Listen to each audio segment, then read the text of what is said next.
অনেক দিন পরে আসলাম শরীফের দোকানে। আয়সা দেখি চাও চাও নাই, চাও নাই, পানও নাই, সিগারেটও নাই। দেখছেন সব বাকি নিয়ে খাইয়ে পাবলিক কি ধ্বংস করে ফেলেছে দেখেন, কিচ্ছু নাই। ঠিক আছে, কিচ্ছু নেই, শুধু এই কড়া বিস্কুট ছাড়া কিচ্ছু নেই দোকান নামে। দেখছেন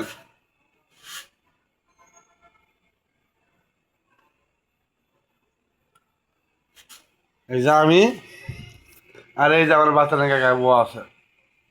বাচ্চা কাকা কি মিশা কথা বলছে, আশা করছি কোন তো এত দরকার নাই, কন নিজা করো খাইয়া। কন হাসা কথা কন কে রে?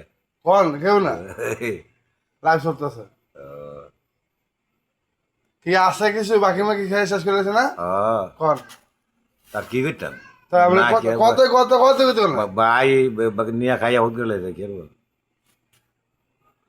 ঠিক আছে, সব খাইয়া ধ্বংস করে ফেলেছে। এটা হলো গরু তরু আনারপুরা কাহিনী, মানে উত্তরপাড়ার কাহিনী আর কি। আনারপুরা না, আনারপুরা উত্তরপাড়ার কাহিনী, মাঠপাড়া। ঠিক আছে, সব খাইয়া ধ্বংস করে ফেলেছে বেটারে।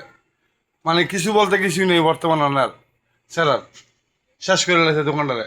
কিচ্ছু নাই, এই দেখছেন কিচ্ছু নাই দোকানে, কোনো মালই নাই, কড়া বিস্কুট ছাড়া, সিগারেটও নাই।